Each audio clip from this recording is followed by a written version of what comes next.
When you have a game that started in the middle, right in the middle of a medieval university town and unfolded, and 500 years later they're still playing a major tournament there, but the golf course that has changed virtually not at all in the last 150 years. It really gives you a sense of tradition and place. The bunkers all have names. The identifying features are so well known, and people go there, and it's a really honorable, humbling experience for people.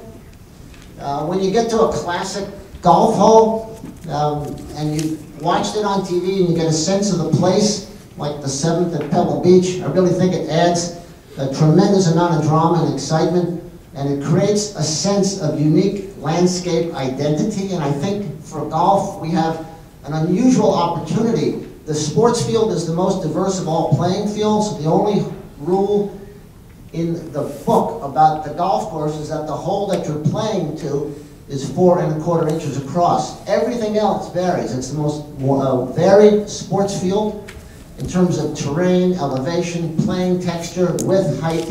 Everything else varies. And so we have this great opportunity in golf to create these diverse playing fields.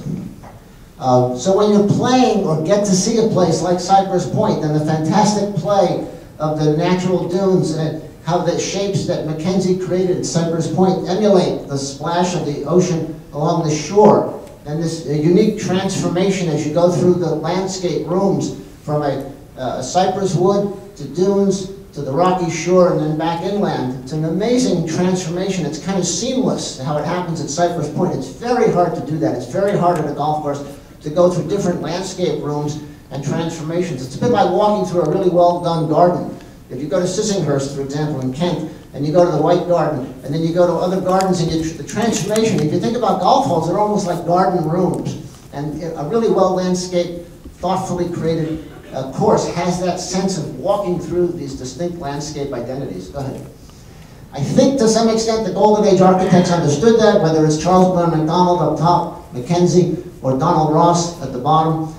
These guys were geniuses. They didn't have to go to committee meetings. They didn't have to worry about all sorts of compromises and permitting. They had a lot of land accessible, so if the site didn't work, they would go down to the next farm to build a golf course. Creative geniuses. One of them, I don't know if you know, but one of the great fans of classical architecture, George Botto, who just passed away last week, probably did more than any other non-golfing. Well, he was a golfer, but he wasn't a great golfer, but he was a fan and a student of the game, and his enthusiasm, and the enthusiasm that a lot of people have for classical architecture. Here he is standing at the Strath Bunker at Old MacDonald, of course, in Oregon, that emulated C.B. MacDonald. Botto was a consultant on that project, and I had the honor of working with him. And this kind of enthusiasm, the appreciation for classical design, I really think has transformed the industry over the last 25 years. And in his own unique way, the dry cleaner from Montclair helped contribute to that transformation. And all of us will miss him. Go ahead. I played my own little role in this, in documenting the transformations and the history of the game through a book I did, and several other books. It's a lot of work, and one of the great things about golf courses is that they're sort of archaeological. You can dig through them, you can uncover them, you see the layers, you can do sand probes, you get old maps and aerials, and there's a lot of resources that are now available that architects are using that in the 50s and 60s they weren't using. The industry had kind of turned its back on its own history. In fact, one of the documents that really helped us understand the history and turn people to the past was written by the late Frank Hannigan. Hannigan just passed away the other day. Wrote a wonderful long article about Tillinghast in 1974 when the USGA had 4 national championships at Tillinghast courses. And that single article, kind of like Herb Wynn's article on Robert Trent Jones in the New Yorker in '51, really opened up the eyes. And gradually, I think golf has recaptured its history and its past, and we're seeing a much more of an appreciation for classical design. It's been embodied by the USGA as well in its choice of championship venues and the emphasis upon places like Shinnecock, for example, or, as I'll talk about in a second, Pinehurst. Go ahead. Ross himself was a great player. Like a lot of the classical architects, he really had a good understanding as a greenkeeper and a golfer. He was born in Dornoch in northern Scotland. He understood the ground game. He understood firm, fast soil. The thing I learned when I was caddying, The good players want to have aerial dominance. They want to control where the ball's going. They want it to be on a predictable trajectory and land where they hit it. Golf course architecture, as you find in links golf, is all about what happens when the ball hits the ground. That's when interesting stuff happens. And so there's a sort of tension in golf between the pro and the pro on the one hand and the superintendent and the architect on the other. It's kind of offense and defense built into this dynamic relationship. So architecture is trying to deflect and make you guess and anticipate, and the pro wants to dominate, and that kind of tension really is, I think, at the core of golf and the core of the appeal of the game. Of course, in the old days, bunkers were hazards. Then they invented rakes, and then they invented raking, and then they invented bunker liners, and we lost some of the sensibility about how punitive a hazard should be. I would love to see a PGA Tour event played with no yardage and no rakes. Yes. That would be great. You imagine how all of a sudden all these players would be dragging their feet as they walk out of the bunker to make it tougher for the guy behind them. But that would at least be exciting. We'd learn a little bit about collegiality then. Go ahead. Now, Ross, and we're going to see this in a couple of months at Pinehurst. Ross had a real genius for creating interesting landforms. He was working on a pure sand base at Pinehurst, and it's a really great growing medium. It better be. It's going to have to hold up for 2 weeks, which is a whole issue, but because the men and the women are playing on consecutive weeks. But Ross really shaped that ground over the years. And he lived right there. He was presiding over the golf course with his house over on by the 3rd green on the #2 course. He didn't have much of an active nightlife. That's, I think, one of the reasons he was so successful as a designer. That's Ross on the left. You know, Pinehurst was a dry town until 1960, which is one of the reasons he went broke owning that hotel, the Mid Pines. What was the Pinecrest Inn? Yeah, he went broke because they couldn't sell liquor. So he had nothing to do but design 400 courses when he was there. And there you go. Anyway, go ahead. One of the things I was able to do, and I think a lot of architects now, they're going into the history of the game, they're recovering, whether it's the Tillinghast archives that Rick Wolf and Bob Trebus have recovered, or a lot of other architects now, their classical work is available through archives and work. And with Ross, there was a tremendous resource that we could use. Go ahead. Whether it's old drawings and documents detailing his construction plans, go ahead, or his attempts at sketching features, whether irregular mounds and bunkers, experimental forms, 3-dimensional drawings, routing plans, beautiful plans. Ross probably was the best at laying out a golf course on a piece of paper and making it fit in an efficient way. The sequence, the routing, the strategy, the construction documentation, the cross sections, these are what passed for civil engineering plans for construction back in his day. Good. And the way in which all the pieces fit on a puzzle in a very efficient way could make great use of a small parcel of land without wasting any space. Good. Sometimes illustrated with watercolors, par 3s that were short. This is a 7th at Teujica. You'll see the same kind of hole at Wannamoisett, 3rd hole. I know Steve Kay did a version of this at Oyster Harbor, 3rd hole at Oyster Harbor as well. Good. Pinehurst has evolved over the years. We're going to see a lot of this. The old wiregrass was grown in. That was the old scruffy look. We're going to see a different version that was restored, but it had a very sandy, sparse, thin, unirrigated, there was no rough look to it. Greens were set just at above grade, maybe. They've come up over the years a little bit. The trees had grown in. They had replaced a lot of the peripheral areas with dense Bermuda roughs in the 60s and 70s.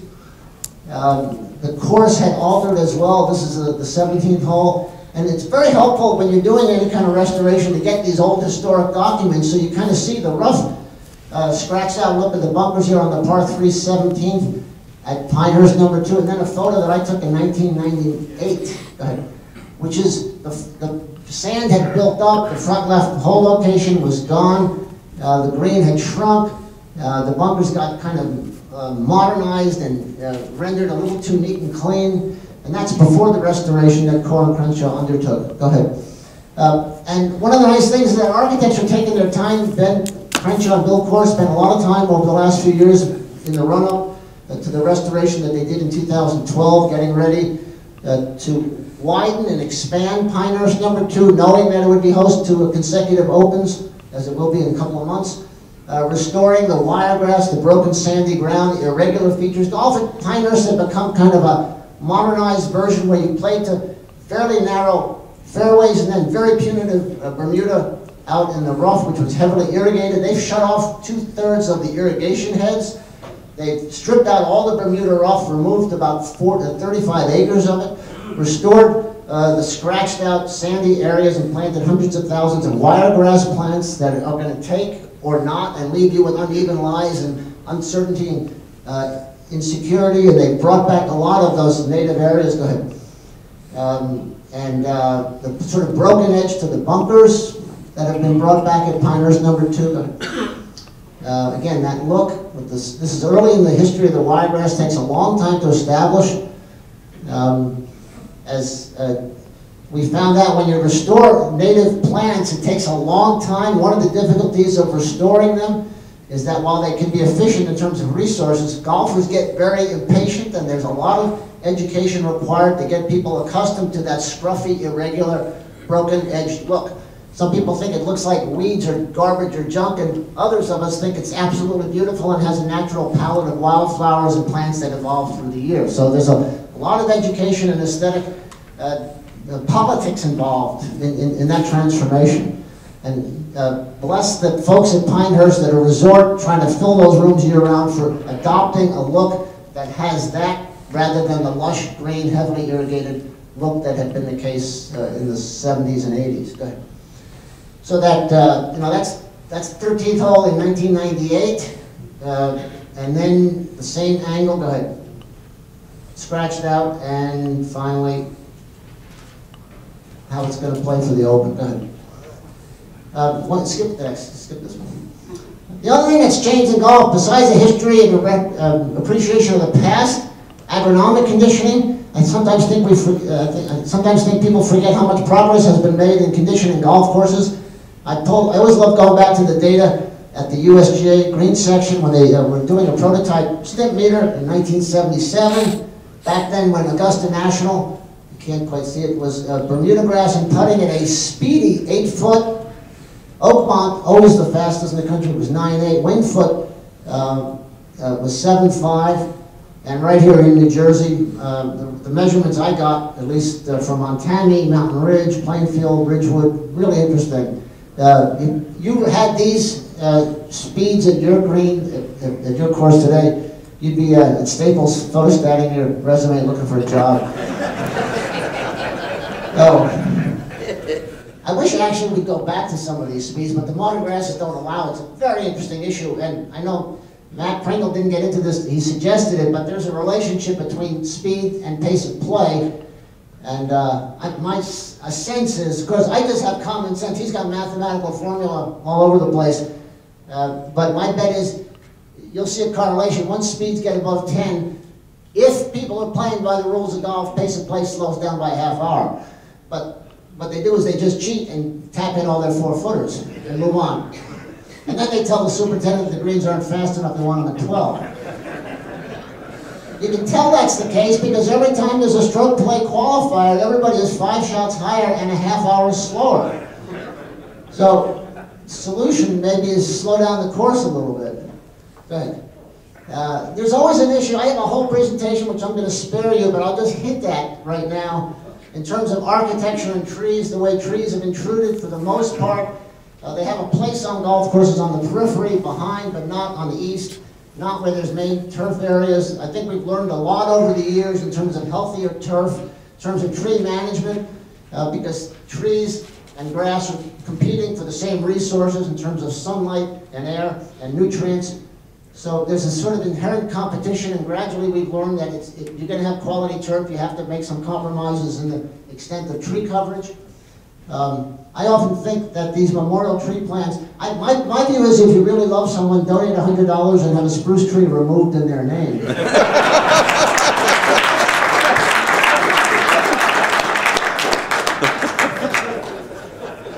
The classic courses were wide open for the most part. There were trees on the perimeter in certain areas near the tee for shade, but they weren't tree lined for the most part.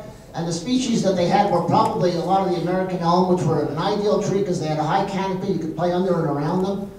As those died off, and as irrigation, people started, developing the notion that the golf holes should have lots of plantings and the holes should be isolated, and they replaced a lot of those good hardwood, deep-rooting trees with cheap, fast-growing pines or swamp maples with surface roots that were not good at all for golf and intruded a lot on the sun angle. And so the golf courses got shut down over the years. This is Hyde Park, or Ross Course in Cincinnati, go ahead. Or Lulu in Philadelphia, Ross Course, go ahead. And then they got narrowed, bowling alley effect, so you ended up from the wide open areas to an example of Beverly Country Club on the south side of Chicago in the this is late 90s actually. So you lost a lot of the width, and when you lose the width, you lose an appreciation for the angles and where the ball's going to bounce, and you lose a sense of the vistas and the space and the beauty and the landscape site that you have. So if you're at Skokie Country Club in 1922 on the eve of the US Open, and this was your course wide open, looking out across the clubhouse, and then you go 70 years later, that's the golf course completely treed in. You've lost the sense of the view. If you're down in that, you have no sense of where you are. You can't see anywhere. Your eye has no movement, and your shot has no place to go but down the middle, and that only favors a particular kind of golf, and you lose the variety of shot making. I think that really a sense of the awareness of a place requires some real careful tree management. It doesn't have to be as extreme as this, but this is a Sankaty Head on Nantucket Island, which I discovered. Beautiful setting, wide open, lots of native plants in the outside rough. It's a links-inspired golf course. And these are the kind of places I think that make us come back to play golf, regardless of how well we play. There's such beauty and variety in a well-designed golf course. Sometimes it's just the Dolomites at Somerset Hills. Odd, gnarly, leftover rock formations covered over. Sometimes you have a genius like Mike Strands, the architect down at Tobacco Road in Sanford, North Carolina. Mike died way too early. He was, I think, 51 or 52 when he died in 2005. He probably created only 8 or 9 golf courses. Tobacco Road on an old abandoned tobacco and farm and quarry. Actually, it was a curing plant and a sand quarry, odd combination. Amazing creations. It's hard to do this kind of aesthetic. He was trained as a commercial painter, had a fantastic sense of landscape scheme, could imagine these holes with much complexity and beauty and playability and intrigue. And it's such a visual treat to go there. If you're in the Pinehurst area, I highly suggest you spending a little time run up to Sanford to play Tobacco Road. Sometimes you get some really odd sights in golf. Fossil Trace in the suburban Denver Germain course, built through these old limestone walls, literally. Makes for kind of an odd ricochet if you hit them. But pretty memorable. Anyway, go ahead. And then you get this is the Fallen Oak in Mississippi. They just had a Champions Tour event, which Jeff Maggart won in his inaugural Champions Tour event. This is on an old oak forest and big gnarly shapes. And what Fazio did in dramatic fashion, Tom Fazio was great at building things, creating interesting forms, sometimes extreme, with these big gnarly bunkers that had the kind of shape and feel of the old gnarly oak trees that were surrounding him on the golf course. Pretty steep, pretty severe, but it works there. Go ahead. Sometimes if you don't have enough room for 18 holes, you find one of them in the middle of a lake, as in Coeur d'Alene in northern Idaho. One of the more photographed gimmick holes of the 1990s. Go ahead. Sometimes this can get a little severe. Makes people want to scream. Edvard Munch was not a golfer, but he could have been. Go ahead. And then sometimes you get a little gimmicky, like the bear trap. I mentioned that the Waste Management in Phoenix had that 16th hole at the stadium. So now what we're seeing on the tour is an attempt to kind of get a little reputation and vernacular and some sort of thing. So you have the snake pit at Copperhead, They're going to find the name for the last 3 holes at Bay Hill eventually. They got the bear trap at the Honda PGA National. To me, these are sort of marketing gimmicks rather than substantive kind of names. I'm always a little reluctant to engage in that kind of stuff. I think the whole notion of signature holes, or as well here, even raise the Amen Corner in Augusta, doesn't quite do justice to the beauty and complexity. So these become a little bit of a marketing gimmick, particularly when you announce it with a statue and a plaque and all this other stuff. And I think the over-under on Johnny Miller mentioning the bear trap that weekend was about 247. So we should have a count. Go ahead. All sorts of gimmicks. I'm sad that I call this golf course Stoned Harbor. And, I wish they would restore this. They've since effaced it, and it's not nearly as interesting. For those of you who know, Desmond Muir had thought that the Martians were coming, and he wanted them to land at his golf courses. So he built the Mermaid Hole in Boynton Beach, or the other one there. You don't need yardage books for his courses. You needed literary guides. Go ahead. In China, they are building a golf course. Curley and Schmidt, Brian Curley and Lee Schmidt, they've done 37 golf courses in China, including all 10 at the Mission Hill on the mainland. So I guess they're getting bored. So now they're going to build a golf course to honor the history of China. Now they've got the Great Wall, par 5, and they've got the Noodle Bowl, par 3, that they're building. This is a model, obviously. So if you really need a gimmick, there's one for you. I guess they'll have a really hard par 4 they'll call the Long March.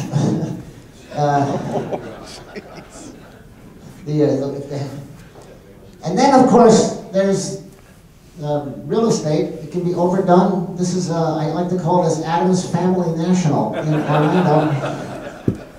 If you can believe this, this is a Tom Watson golf course. How are we doing on time, by the way? Okay? This is kind of excessive. You wouldn't think this guy had won 5 Open Championships and inspired by the links, and this is what he comes up with. But pretty gnarly. This is Reunion, which of course went bankrupt. Deservedly, I think, on the west side. Go ahead. Real estate got a little greedy with golf courses. We have now found out, and I wrote this in 2005, I wrote that 2/3 of the golf courses built in the United States for real estate had nothing to do with golf and everything to do with selling real estate.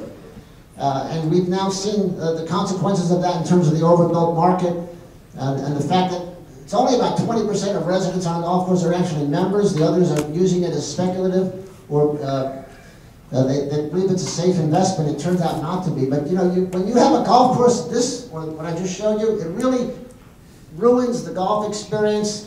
It clutters it up, and it turns what ought to be an enjoyable game into a kind of a walk through a shopping mall, or through a tenement, if you will. Go ahead.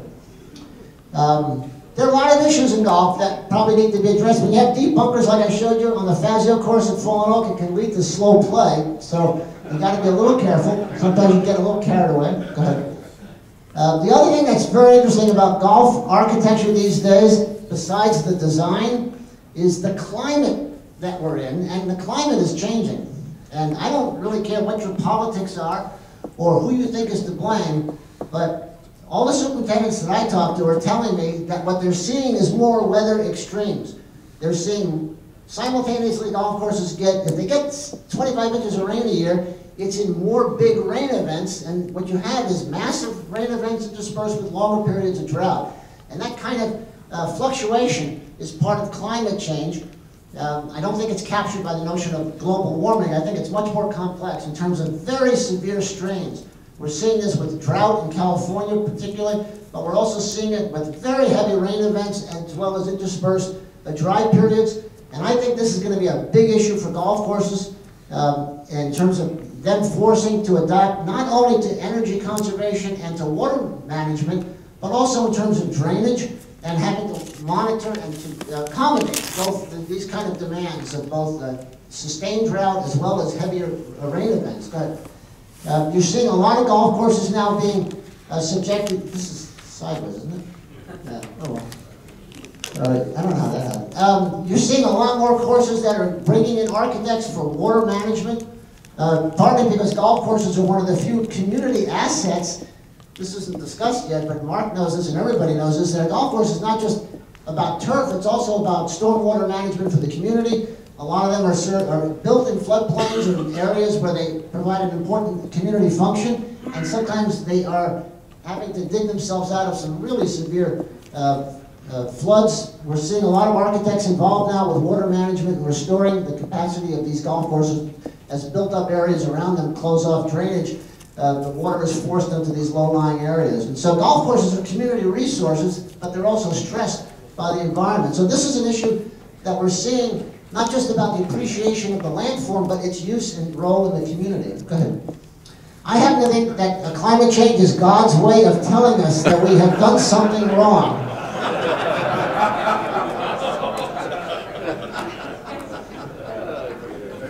That is not photoshopped, by the way.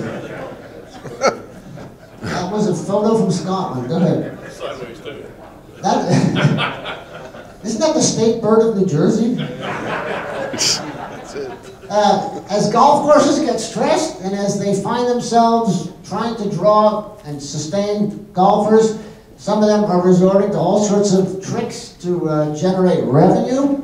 We're probably going to see every effort to monetize every square inch, whether it's advertisements on carts, which I think is I expect it to come. It's probably a small revenue stream. But the point really is that the reason we play golf is because of the beauty of the landscape, the environment that it provides us, the chance to get away for a few hours. And when you kind of commercialize and commodify it in this sort of way, to me, it really cheapens the experience. And maybe it buys a little bit of short-term revenue, but I think it alienates people. And there are a lot of other ways in which I think you've got to be careful about preserving the feeling and the atmosphere and the design sensibility of a golf course. When you overload a private club with all these functions of a range and paths and carts and shipping areas, you know, this is just kind of a mess. And I think a certain kind of aesthetic sensibility is really important. It's not a real sophisticated act to see that something is wrong here in terms of over-cluttering an environment. And I think it's important to remember what the golf course is about in terms of its integration with the land. I always say that the golf courses, they tell us a lot about who we are and where we are. They were kind enough to put the sign up at Black Mesa I'm really big on signage, as you'll see. Go ahead. I think golfers these days have lost some of their civility, by the way.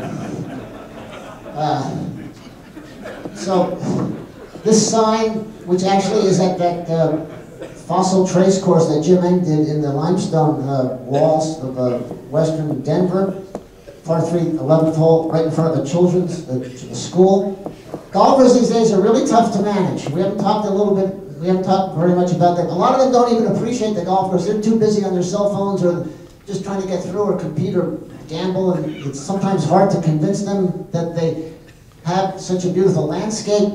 Again, some of them really require some basic signage.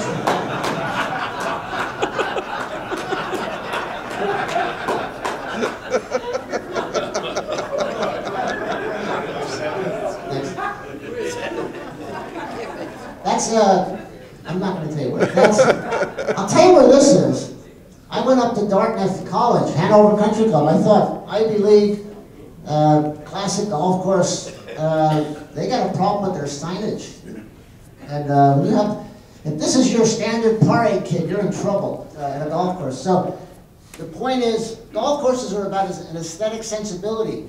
They're about a large scale. And when you clutter stuff up with this kind of crazy signage, ball washer, litter basket, tombstone yardage map, and you think I'm kidding about tombstone yardage map, same golf course. I'm all for equity on the golf hole, but when you have a hole,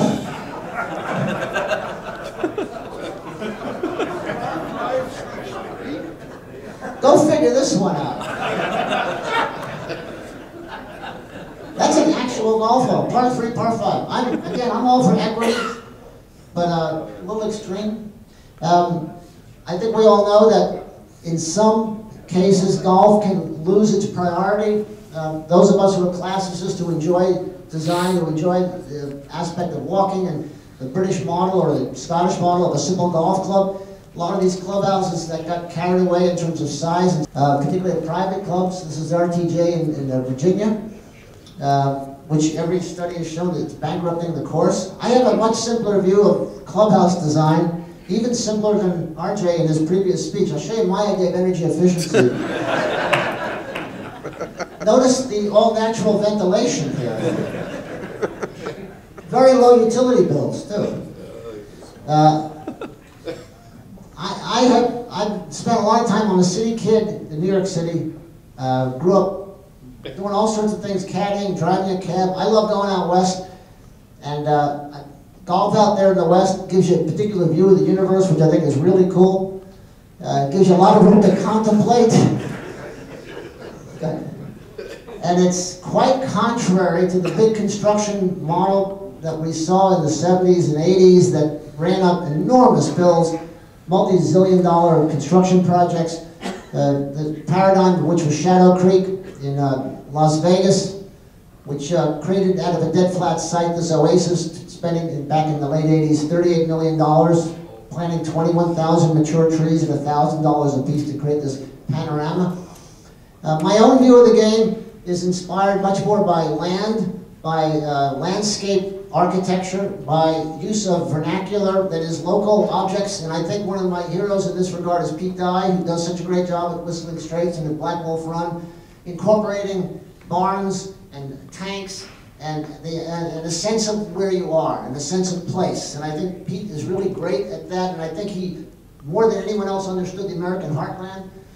If he's building a golf course on Lake Michigan, he literally hangs the greens over the edge, as at Whistling Straits, as on the back nine. This is the front nine, 7th hole. Go ahead. Or the 17th hole. And then if you're playing golf on Lake Michigan, why not literally suspend the green over the lake and make you feel like you're playing on Lake Michigan or into Lake Michigan? This is the kind of drama to me that really, it's so different than some of that other stuff I showed you with cluttered up with signs and cluttered up with functions. It's an element of raw nature and land. Obviously it's been manipulated, but it's done with a scale and a sensibility that I think is very powerful. Good. Steve Kay did this at Links of North Dakota Red Mike Resort. Not the greatest location for a golf course, but a great setting for a golf course. I was always enamored. I went out with Steve in '96. I think we played in the North Dakota State Amateur.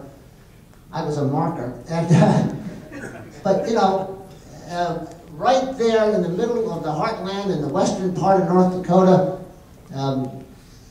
just wild terrain. And this and Sandhills really transformed, I think, understandings of what golf could be in landforms. It was a little premature back then when it opened. It's gotten appreciated since then. Right in the middle of hundreds of thousands of acres of pure native sand dunes.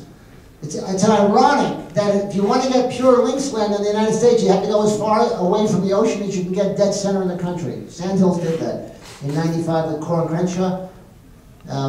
That sense, the openness, the remoteness, the beauty of the journey, so that it wasn't just in the middle of nowhere, it was a journey to the heartland of the United States. And it could be severe, and it could be hard. It could be a throwback to those old bunkers I showed you at St. Andrews. Or you could have banded dunes on the ocean, and people, when Mike Kaiser built Bandon, thought he was nuts for taking this place in a very inaccessible corner. People are flocking there. They built 4 18-hole courses and just opened up a new par 3 as well. And it's busy, and it's full because the experience, the walking, the exposure, the sensibility, the unclutteredness of it, it really captured and resonated a certain understanding of what golf could be. The scale of the game is really dramatic. Whether you're up at Banff or Jasper in Alberta, Canada, where Stanley Thompson built holes that emulated the back landscape here in the Rockies. Good. Or Seven Canyons in Sedona, enormous scale. Big red rocks, big scale of everything. Go ahead. And sometimes it's a little bit, and I'm going to end in a minute here, just showing you very simply you can recapture some of these sensibilities in a course. If you're up in Northland Country Club in Duluth, Minnesota, and you're sitting on a massive body of water right behind Lake Superior, just open up the view, create a horizon line, just open it up. it creates a sense of place, it creates a sense of uniqueness. So when I tell people all the time with your golf course, look around. If you don't have exterior views, open up the interior ones. But somewhere capture some sensibility. At New Haven Country Club, just opening up views to the big lake on the left side, letting those native plants, tall fescues, come out, blue stem as well, gives a tremendous look, a great vitality and a great variety of texture. Finally, great example, you're in Tacoma, Washington, you're playing a golf course, Fircrest, and you're standing on the 17th hole, 150 yards out, and you sort of see this green that's been rounded off, and you kind of see these old remnant forms, and I asked you earlier, where would you rather play golf? Well, here's the hole in 1990, I took this photo in 2010, and I'll show you in a second a photo that I got it from 1927. Same view, same angle, same perspective, that's the exact same hole. Wow. So I always ask, where would you rather play golf? Look at the scale of the green, it's 5 times bigger, those massive shoulder bunkers on the side. I said it was in Tacoma, Washington. You got a little mountain behind you as well, Mount Rainier, which you couldn't see when you are playing the hole today. So where would you rather play golf? This is why restoration is catching on. A sense of land, a sense of openness, a sense of the landforms. You get a special environment like Fisher's Island, make use of it. Just go. One more. Finally, if you've got a golf course and you want to make it work, there are a lot of things you can do in terms of operating it. A distinct landscape identity, I think, is the most important. What's the strength? What's the character of the land? Open it up, make it visible, open up those elements. Obviously, attentive service to people. Simple, clear pricing. Flexible yardage tees. A lot more golf is being played at yardages where you can actually play shots and enjoy the ground game. 6,200 yards, forward tees, whatever. I'm just going to go to the bottom. Allow walking. Even if most people at public golf courses would prefer to ride, allow them to walk. Promote junior golf as well. They're doing that right here at Galloping Hill. My view is don't wait for the industry to build the game. Build it at your facility. If you have an interesting piece of land and you let people experience it, the joys of the game will come to some people. And I think it makes a difference. Move on. Keep going. Actually, go back. Go back one. I'm going to end with this photo because I was attending New Haven Country Club. They had a, this is the hole-in-one prize. The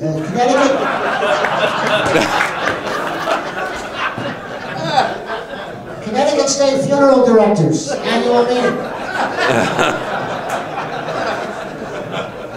I don't think this is the fate of golf, but I do think if you made a hole-in-one, you got a free lease of a hearse for 2 years at this event. So there are different ways to promote golf. I wouldn't suggest that one. I'd suggest going out, having fun, hitting shots, and reading my book, because you're going to get a copy of it in a few minutes. Thank you very much.